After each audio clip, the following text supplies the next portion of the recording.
Bonsoir, ce soir je vous emmène avec moi pour vous montrer comment je réalise une illustration d'après imagination à l'aquarelle. Ce qu'il faut savoir dans le dessin d'après imagination, c'est que ça a l'air magique comme ça, mais c'est quand même la plupart du temps plusieurs heures avant de réflexion et des fois même je suis dans mon lit, je réfléchis à ce que je vais faire, c'est quand même beaucoup de projections avant de le poser sur papier et beaucoup de recherche d'inspiration. Je passe parfois même 3 heures à rechercher des inspirations. Ça m'arrive même certaines journées de faire que chercher de l'inspiration et de même pas vraiment produire. La recherche d'inspiration, c'est vraiment le truc qui permet justement de savoir à peu près où on veut aller, de faire sa composition. J'avais vu pas mal de photos de salles de bain et tout ça avant. J'ai aucun modèle quand je suis en train de faire ça. Je fais ça vraiment de souvenirs dans ma tête, mais c'est quand même un mix de plusieurs images que j'ai vues. Ce que je suis en train de dessiner, voilà, comme je disais, c'était une salle de bain. Et il y a un personnage qui va être dans la baignoire. Et ce personnage dans la baignoire, par contre, lui, j'ai complètement imaginé, alors que le reste de la salle de bain, un peu moins, même si c'est pareil, le palmier, il n'était pas du tout sur aucune image de référence, ni le vêtement que je suis en train de dessiner au sol, qu'on voit pas trop sur le croquis pour l'instant. Bien sûr, j'ai oublié de filmer au départ le tout début du croquis. Donc c'est vrai que c'est pas hyper... c'est un peu dommage, parce que du coup, on dirait un peu que mon dessin il sort de nulle part, alors que c'est une étape assez importante en plus. Et je me rends compte en regardant mes rushs et en faisant le montage aujourd'hui. Donc après ça, je fais ce qu'on appelle l'ancrage. Donc c'est une étape qui est juste de la reprise de mes traits en fait finalement. Mais pour le coup, moi comme je suis un peu une feignante, souvent dans mon croquis, il y a plein de détails que je mets pas du coup au crayon papier, que j'élabore encore avec le stylo. Donc j'utilise des stylos assez fins. Là, je crois que c'est un 0,02. C'est un stylo Muji, hein. C'est pas un stylo forcément professionnel. Même si j'en ai aussi, hein, des micros, je pourrais vous donner différentes marques qui sont bien. C'est juste que les Muji, je trouve qu'ils tiennent assez bien dans le temps. Et j'aime bien leur rendu. Mais je me suis déjà fait avoir une fois. Il y en a qui partent avec la chaleur, je sais pas pourquoi. Enfin bon, bref. Donc ici, là, je fais toutes les étapes. Notamment, en fait, je fais pas mal de détails dans les sourcils. Je rajoute tous les détails de l'eau que j'ai pas du tout dessiné sur mon croquis préparatoire. Je sais pas si ça se voit. J'espère qu'avec la qualité maximum à la fin, ça se verra. Mais j'avais pas trop fait en fait les oscillations, en fait, les reflets lumineux dans l'eau. Alors que là, au stylo, je l'ai fait directement dessus. En mode contour. C'est une technique qui du coup a tendance un peu à rendre mon trait un peu plus réaliste, même si sur cette illustration là c'est pas forcément le plus visible, parce que en fait le fait de réfléchir par un croquis préparatoire avant, je visualise beaucoup plus l'espace que ce que je peux faire quand j'ai pas de croquis préparatoire comme ce que vous avez pu voir dans mes dessins automatiques sur Instagram. Je vous laisserai regarder, il y en a pas mal qui sont déjà faits. Je crois que j'en ai fait une dizaine, donc ça vous donnera un bon aperçu. Et tout cela, je les ai fait du coup sur des grands formats et c'est vraiment au pinceau, lâché, sans aucune préparation. Mis à part que je me dis que je vais faire de l'encre de Chine. Là, on est quand même dans l'idée de créer une scène particulière que j'ai quand même pas mal cogité avant, même si l'histoire et l'écriture, elle n'est pas forcément aussi élaborée non plus que ce que je peux faire pour des BD ou des choses comme ça. Il y a quand même un propos derrière, et c'est vrai que là, en ce moment, je réfléchis pas mal à faire une série. Il y a une étape aussi dont j'ai pas parlé au tout début dans le crayonné, mais qui est quand même important de discuter un petit peu, c'est le choix du format. En fait, moi j'aime beaucoup les formats carrés parce que je me suis habituée par les réseaux sociaux à faire beaucoup de formats carrés. Et en fait, c'est un format que je trouve extrêmement équilibré et j'ai du mal avec les formats plutôt classiques et standards comme le A4 parce que même si c'est plus facile pour l'encadrement et tout ça, c'est justement un format qui est beaucoup plus répandu et que je trouve moins original en fait à faire. Et au niveau de la composition, j'aime mieux limite plus les grands rectangles, plus des formats un peu plus à l'italienne ou des choses comme ça, qui sont un peu plus, qui revendiquent un peu plus de, de raffinement qu'en format en fait A4 que vous avez finalement dans les bureaux, dans n'importe quelle imprimante de bureau et tout ça. Donc c'est un peu le format que tout le monde peut faire. Donc j'essaie d'éviter de faire ce que tout le monde peut faire parce que j'aime bien essayer d'être original.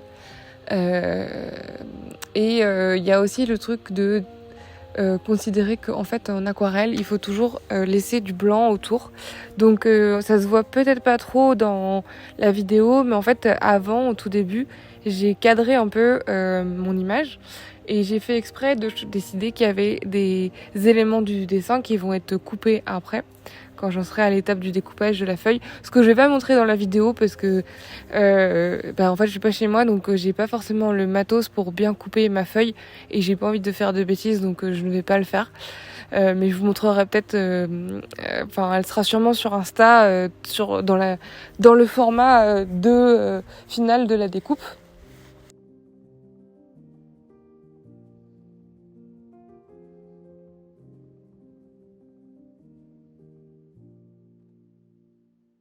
Bon, après, vous allez voir, j'ai par contre choisi un mauvais horaire pour faire mon aquarelle. Parce que je voulais, moi, que ça fasse un peu coucher de soleil à la campagne et tout ça. Et en fait, c'était déjà trop tard quand j'ai commencé le croquis. Le soleil commençait déjà à tomber au moment où j'ai fait le croquis. Et en fait, quand je suis arrivée à l'étape de peinture d'aquarelle qu'on voit à ce moment-là, j'ai commencé déjà un peu à galérer au niveau de la lumière. J'ai dû cutter un moment parce que vous verrez pas dans la vidéo parce qu'en fait on voyait rien.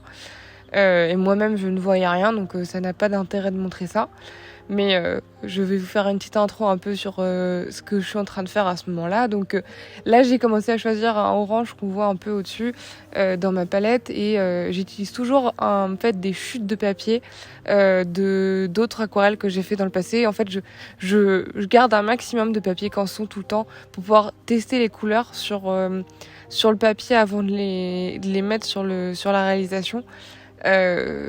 Parce que ça permet en fait de voir comment la couleur elle prend avec le fait d'être bu par le papier en fait. Et puis pour faire mes mélanges aussi, parce que je trouve que dans les palettes qui donnent en plastique, quelque part ça donne pas encore l'effet du mélange. Et souvent du coup je fais mes petits mélanges sur le papier à côté et après je les applique sur ma feuille derrière.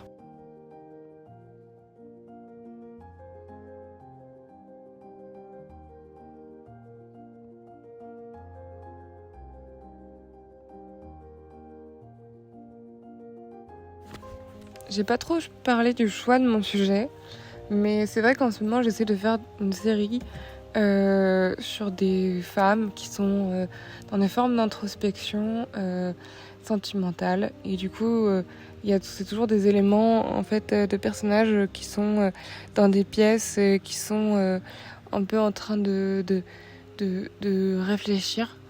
J'aime bien la représentation de la réflexion. Me dire qu'on regarde quelqu'un qui est en train de se regarder lui-même quelque part parce qu'il est en train de penser. Et c'est quelque chose que je trouve assez apaisant en fait à dessiner et à imaginer. Et souvent en fait je me raconte un peu des histoires sur mes personnages.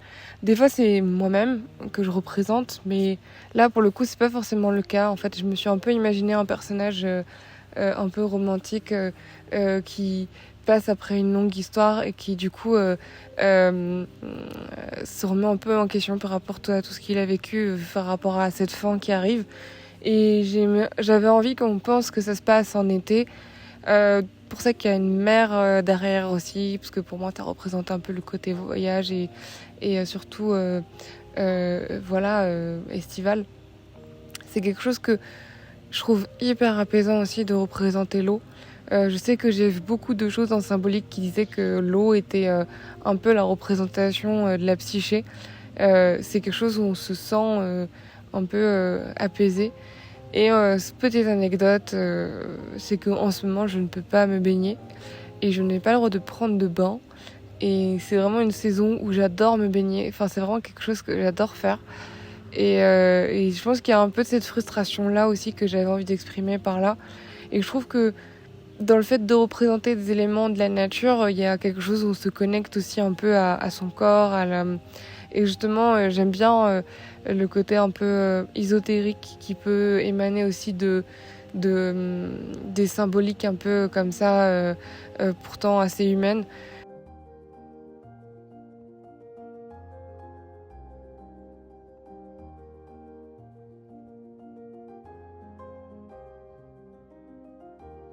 Après, je raconte aussi mes propres histoires amoureuses à travers les personnages, même de fiction que je fais, parce que je m'inspire toujours de choses d'émotions que j'ai vraiment ressenties à des moments. Et c'est vrai que là, avec l'été qui est arrivé, il y a pas mal de moments où je repense un peu à ma déception de l'été dernier. Enfin, c'est pas arrivé l'été dernier, mais c'est une rencontre que j'avais fait l'été dernier. Et c'était vraiment une ambiance enfin, auquel je m'imaginais sa ville à lui. Et j'ai beaucoup imaginé déménager et aller vivre dans la ville où il habite, qui était au bord de la mer. Et c'est vrai qu'il y a vraiment quelque chose que j'avais envie de mettre aussi dans cette illu.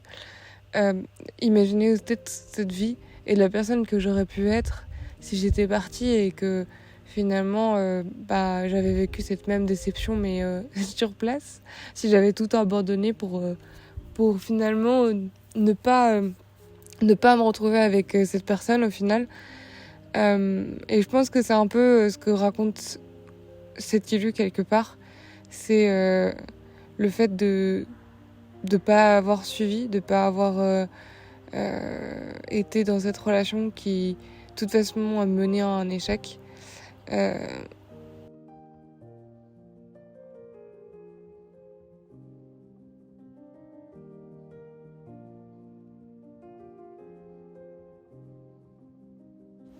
je parle beaucoup de nostalgie, c'est vrai, dans mes créations et de ces histoires que j'aurais aimé vivre. Ça veut pas dire que j'ai vraiment concrètement des regrets. Aujourd'hui, enfin, je suis dans une autre relation amoureuse et je me sers surtout en fait de ça une forme d'inspiration. Je repuise de l'énergie de cette impossibilité qu'il y a eu à vivre ça. Et je me projette un peu dans une autre vie, mais je pense que c'est pas vraiment. Enfin, c'est bizarre, c'est un passé qui a été réel, mais c'est pas un présent qui est vraiment concret, quoi. Donc, c'est c'est un peu deep ce que je dis, mais voilà. Et donc, je pense qu'on va s'arrêter là pour ce que je peux dire en commentaire dessus.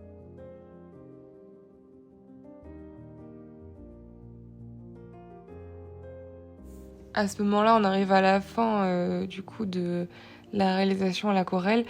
Comme vous pouvez le voir, c'est pas forcément la partie qui a été la plus longue à les réaliser, même si c'est vrai que j'ai fait un accéléré. En fait, l'aquarelle, c'est une technique qui était à la base utilisée par des explorateurs parce que c'est une technique qui est censée être très très très très rapide à exécuter pour pouvoir saisir vraiment les lumières tout de suite. C'est Turner qui utilisait beaucoup l'aquarelle pour faire des croquis préparatoires avant de faire ses huiles. Parce que en fait, c'est une bonne façon de capter la lumière quand on n'a pas d'appareil photo de manière très très rapide avant que le ciel change.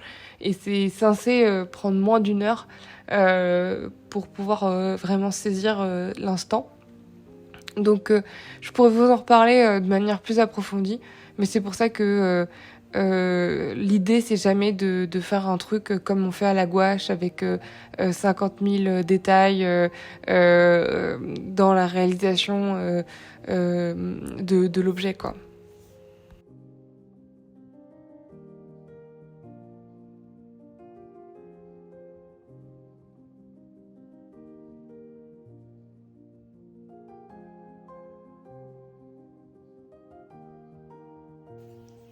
Bon, bah, comme je suis un peu un boulet, j'ai oublié de faire une vidéo de fin. Qu'est-ce qu'il y a, Gaïa? Yaya fin. J'ai oublié de faire une vidéo de fin pour vous remercier en fait d'avoir regardé la vidéo jusqu'au bout. Le jour où j'ai filmé, donc me voici 2 jours après au moment du montage avec une tête un peu dégueulasse, c'est vrai. Mais on s'en fiche en fait, hein. Le but c'est... De toute façon, qui va regarder jusqu'ici? À mon avis, vous serez une minorité. Euh, mais qu'est-ce que je voulais dire? Oui, je trouve que c'est un format que j'aime bien faire avec le côté un peu mélange discussion et technique. Je ferai des vidéos plus techniques, plus tutoriels à d'autres moments. Là, j'avais envie que ça fasse un peu podcast, un peu comme l'autre. Et je pense que je vais faire aussi des vidéos enfin, c'est même sûr, je vais faire des vidéos qui seront beaucoup plus blabla. Donc, si vous avez envie d'écouter ces vidéos plus blabla, je vous conseille de vous abonner à ma chaîne parce que ce sera des choses que je vais essayer de faire de manière un peu plus récurrente dans l'avenir. Et voilà. Donc je vous souhaite une bonne journée ou une bonne soirée en fonction de l'heure à laquelle vous regardez cette vidéo. Et je vous dis à très bientôt.